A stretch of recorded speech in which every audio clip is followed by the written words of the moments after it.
things are happening right now. The Labor Day mattress event at Old Brick has something for everyone. Save up to $900 on Stearns & Foster and up to $700 on Tempur-Pedic. 0% interest from months and save even more with free mattress delivery.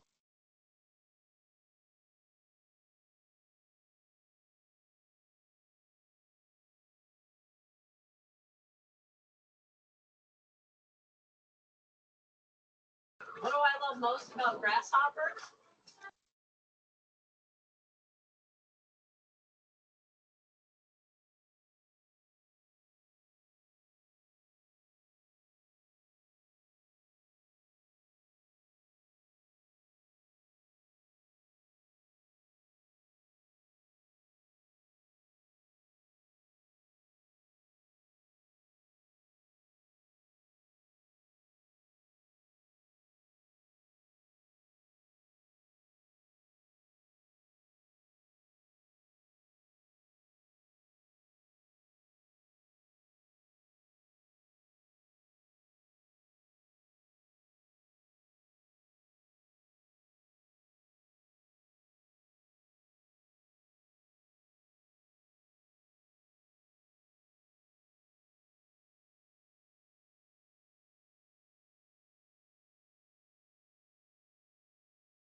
Okay, our meeting has begun. The recording has started. Thank you. We do have Carol Osterink here, Linda Fenoff is here. And should we introduce ourselves? Yeah, first we'll bring to order this Public Works Commission meeting on August 22nd, 2024. In attendance is myself, Gary Pernhagen. David Marston. And Justin Weaver. Terrific. So first thing on the agenda is, have you all had a chance to look over the minutes from our last meeting? Any Yes. objections, any concerns? No, I move to file them. Very good. Second? Second. Okay, cool. So, what I'd like to do, of course, first off, we know that, Jason and George wasn't able to make the meeting tonight, but we wanted to meet to keep communications flowing and share with what has happened and how we're moving forward with that. Justin, would you mind giving us an overview from last month? There was a whole bunch of things that have taken place, and can we get an update? So precision safe sidewalks did come on board officially, and they have started work. As of today, they completed 2 curb ramps. They completed one at the corner of 6th and Warren, and they completed one at 7th and Warren. But let me backtrack. We did have a humongous meeting with the DOJ. So on that Zoom call was Elise Bass. That's my contact that I deal with, that I communicate with, I should say, not deal with. At the DOJ. At the DOJ. We did have Ryan Laux and Andy, his last name is escaped me. Both of them are from Crawford and Associates. Mhm.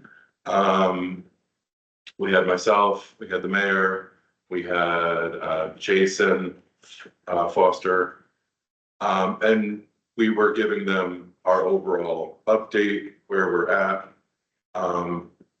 We were on the call for about an hour. We explained our plan, all the different pieces of the puzzle, and by the end of it, with Jason's expertise in explaining all the RFP process, which is over my head, and our plan, they are very happy with where we are at. Elise is going on a little sabbatical for a month. So she did give me 2 contacts with the DOJ to keep in touch with. My next move is to send photographs of these completed curb ramps to those contacts at the DOJ. Just to keep the open lines of communication, which they are very happy about. We have been doing that. There were some parts of the precision safe sidewalks proposal that the DOJ did question. One of which was in bold print of their proposal. It does say we are making these repairs at the direction of the city, but we cannot provide any guarantee of final ADA compliance for these ramps because our scope of services is limited. That was the only little blip in this whole proposal, because the whole entire proposal says ADA, ADA, ADA, ADA, ADA. Jason did explain to the DOJ that that's pretty standard, in the sense that, especially with the city of Hudson, our roads were described by Jason as really unique, because of the slopes, because of various things that I can't recall off the top of my head. But the assurance came in where if by chance the finished work by Precision Safe Sidewalks is not palatable to DOJ, Crawford and Associates will then come in and tinker to their satisfaction. They don't foresee that coming. They don't foresee that happening. But I guess they had to throw that into the contract. I'm not a contracts person. But Jason said that's something that they had to do to protect themselves. He explained it to the DOJ. And regardless, the finished product will be according to ADA standards. From the DOJ standpoint, we are ultimately responsible for it. And yeah, those sort of exceptions are, but with that said, how are we insuring? So Crawford and Associates will take on the responsibility Yes. of ensuring ADA compliance. Yes. And I also spoke to Jason earlier this week. And, as he put it, it makes sense to me, is that this solution in terms of, dealing with the ramps is a far cheaper solution than any other option. Yes. What is roughly ballpark of one ramp? 1,500. 1,500.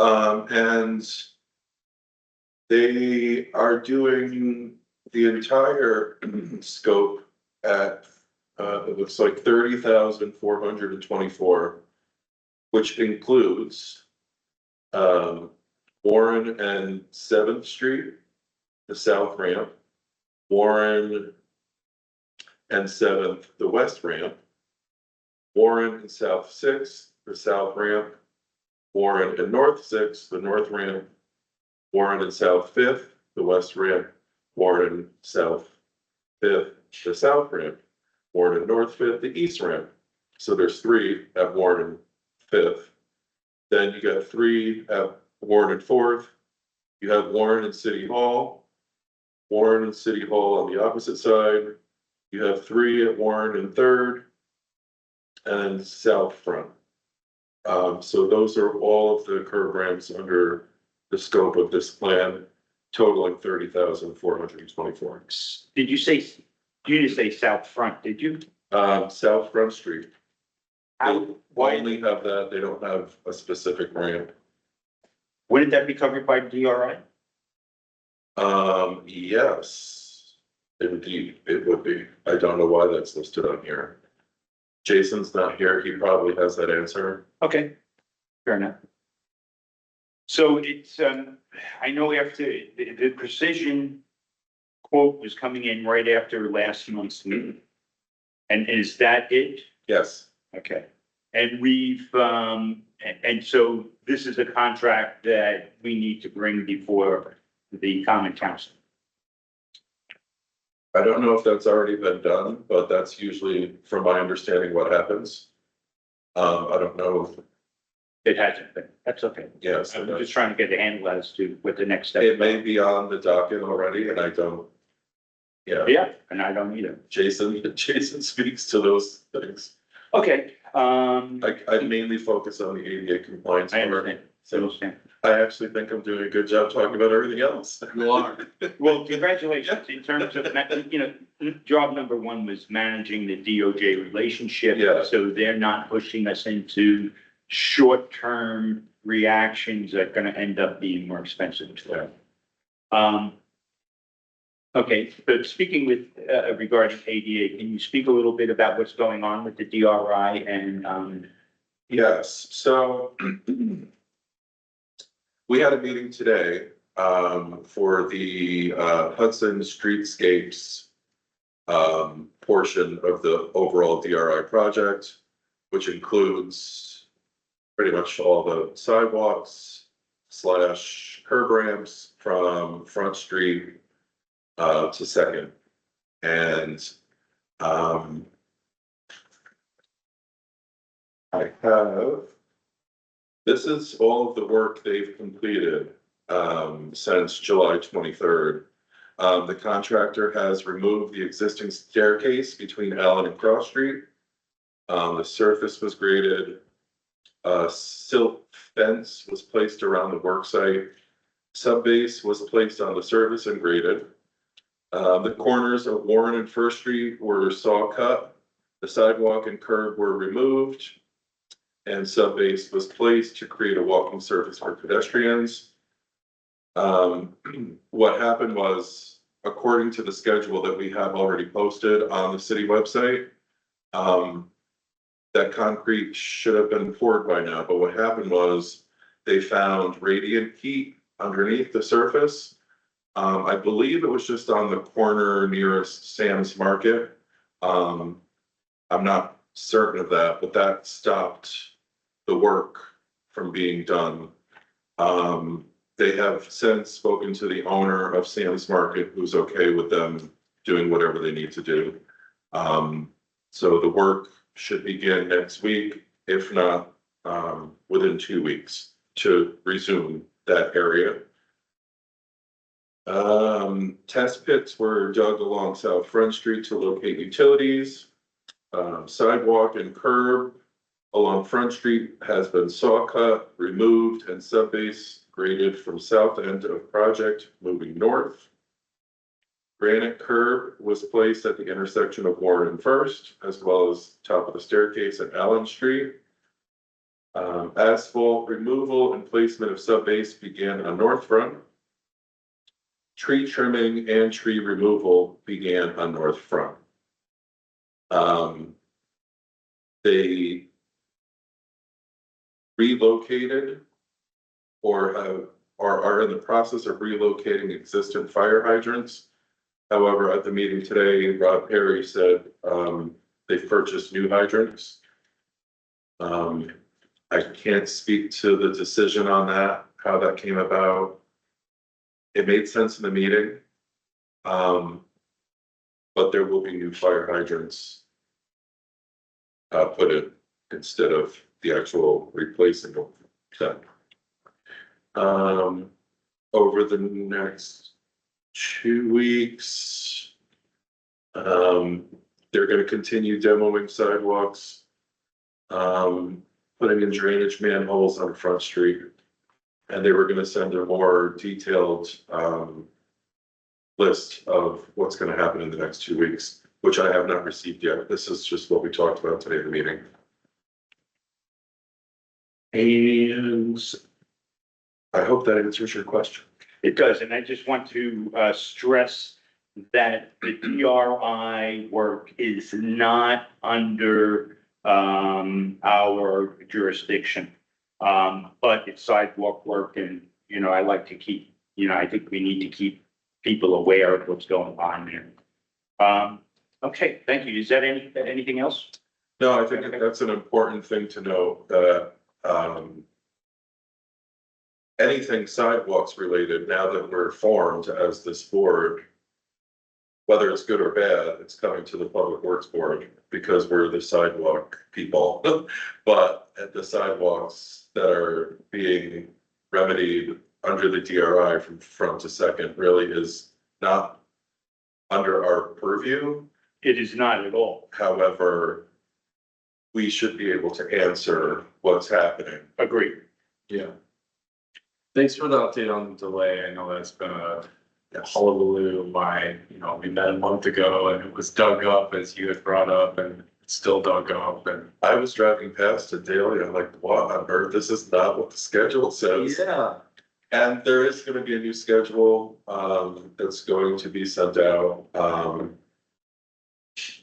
that will note the delays and, well, even still with everything, with some shifting and some minor issues like running into the radiant heat, they're still on schedule. So it really, even though it looks like they're behind because that part of the project has been sitting there, they're still on schedule. Yeah. But we're gonna get an updated schedule. So I spoke with Jason earlier this week and I also spoke on my own with Crawford and Associates, Ryan. And it seems to me things are proceeding nicely. It's good that Crawford and Associates can get back on track and looking at the broader scope of things. because it was highlighted, my understanding, and I'll look for confirmation, that it was highlighted by the DOJ, the corner at the youth center has been identified as a critical issue, Yes, Third and Cherry Alley. Third and Cherry. And so the Crawford and Associates are working on putting out a separate RFP for that. We're assuming that that is under $35,000 or whatever the cutoff point is. So we do not have to put that out to open bid.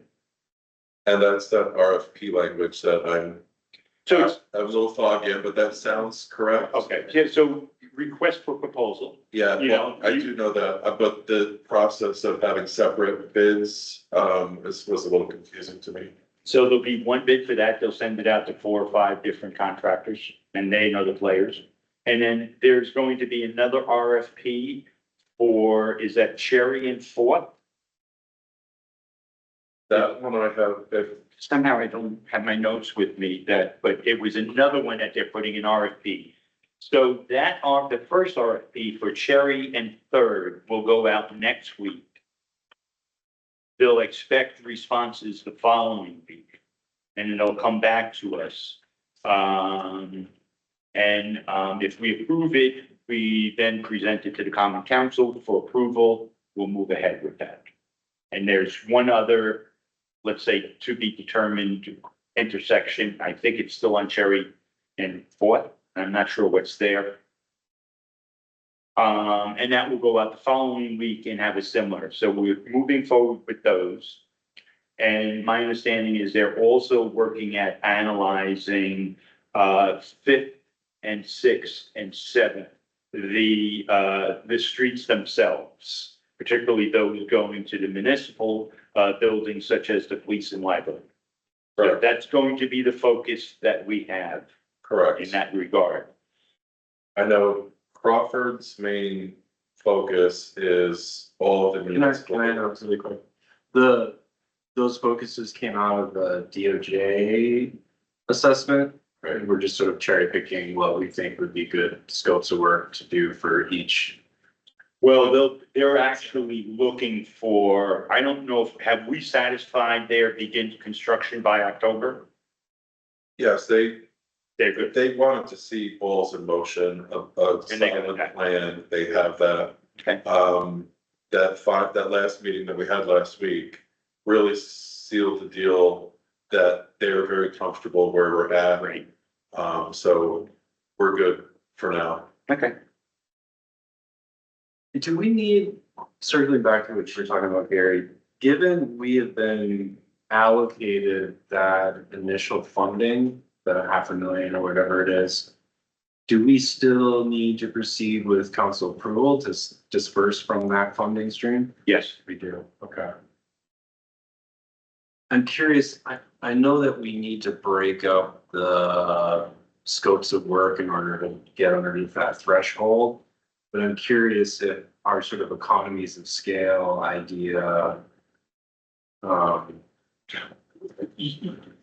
Good concern. Yeah. My understanding is that these 2 RFPs are to address acute situations Okay, and get them done. okay, And then we're looking to back up and while they're breaking them up into streets, there's no reason why they can't all be coupled together. Right. right. Yeah, okay. you know, there'll be all sorts of variables in terms of timing, availability and so Yeah. forth. So, you know, they'll be working with us in terms of reviewing the RFPs, Okay, allowing us to make that decision, obviously. And then we need to begin to think, because we have them for a very limited project, you know, in terms of scope. And then we need to consider them, whether we want to work with them as the long-term project manager. you're talking about Crawford. What did I say?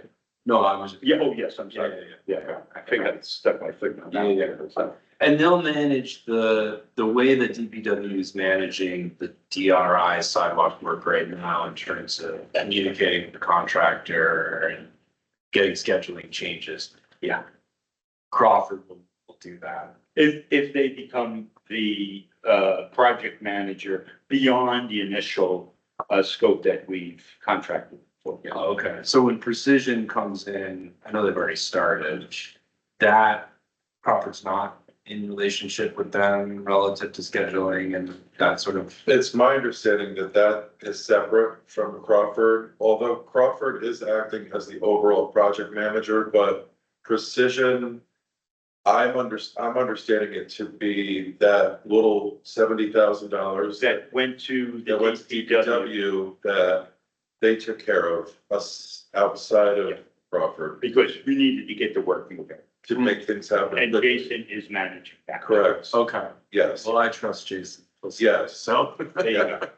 And the DOJ did have a question as to why we chose to start with Cherry Alley at Third, which is right there by the youth department. And we collectively thought that let's start with the project that will require the most minimal work and get that done. That leads to one of those highlighted areas, which the youth center was highlighted by the DOJ. Yeah, So that's why that specific. And it's an isolated situation. Correct. It's yeah, not part of the, it's not like we're gonna go back again, I think. Hopefully. right. Okay, So, what I heard from Ryan is that there is no one source of all of the data we will need for assessment calculations. And in fact, and there's really, it's going to become a data input project. My understanding is you've spoken to them? yeah, I was kind of, we played phone tag after we talked over email, so I'm on the hook to kind of get clarification on what he means by that. I was hoping that at minimum, they'd have the spatial data. That then we could proceed with, okay, what would it look like to do this data entry project in terms of, I believe they do have that. okay, so they can get that to us. Yeah. And then we can, I think, carve out what our priority areas are, and get that data entry done first. And then, and that doesn't, I think we can get at the very least, the calculations right relative to those parcels. Because that should be within the spatial file, we can make that calculation. But I think to your point around getting hard and fast data, there's no easy button for that. So we're gonna have to create a permanent database. Yeah. We need to know what platform should it reside. Yep. Need to create the database. We'll get some of the GIS, information. Yep. And then we have to find everything else. Yep. Will that include the footage, Lynn? I'm hoping that we can extract that from the spatial data. Okay, Or at the very least enrich that spatial data with what the county parcel data is. yes, okay, Because we can pull that from the tax database right. if we can get permission to do so. So I'm hoping we can advocate to them that that's a big piece of our puzzle. That they can provide that. Otherwise, we can scrape it from the web. I guess they have a public API for that. So that's on me. I'll dig more into that. I have some, I might have some meetings with the county assessment. Okay. So, Maybe I'll include you on my second note to them. Just to say, hey, can you help us out here? We understand if this data is proprietary or if there's questions around us using it for assessment purposes. Maybe it's informational only. I don't know what the data restrictions are, so. So Crawford has said that they'd be happy to manage that data input task. I don't want to steal hours from their, I don't either. So, this, let's I think, think we can do either more programmatically or let me see what I think we can take on. We have that in mind. I don't want to steal their skill set for something. I agree. I think they would bring in, I don't know, at this point, interns, certainly that's one of their strategy for the, easy enough stuff. But yeah, if we can do it somehow cheaper or, you know, and not take away from that, Okay. And I knew you but guys. we still have to find, you know, that would be a cost, Yes. you know, and we would have to go through the approval process for that too. And Ithaca paid, you know, a significant sum. I mean, they give deals on the government and academic purposes for their Esri GIS kind of dashboard that they have. But there is cost associated, so I do think we need to think through, having that for our purposes. I'm not sure I love the idea of that sitting with a contracted entity, necessarily, that I think we should have it as a city anyways, especially if we're gonna be handling questions and appeasement processing and all. Updates and all of that, that's an ongoing Yeah. database for the Yeah. city. And I think it could help us communicate better, you know, we get National Grid to start communicating with us and other entities that, you know, different work plans that are happening on different schedules. Be a big win for us, the work. Okay, All right, let me follow up with you, Gary, and chat some more about talking with the county. I know you guys have been meeting with Crawford. I haven't been a part of those, so I appreciate you guys doing that. Will they be sort of presenting their project plan or whatever work product we've contracted in terms of the PM role they have? Like, yes, and you know, they're available, I think, on request. okay. Maybe at some point we can get them to kind of come to our public meeting and share what. They would love to. That would be awesome. Yeah. And I think sharing with the public too, saying, okay, here's what we've pieced together so far, here's the work. Yep. Awesome. Yep. Okay. Okay, anything else internally here? If I have anything. Okay, is there any questions from the audience? No questions? No, nothing. Right. Motion to adjourn? Second. Hey, thank you, guys. Thank you, everyone. Thank you, everyone.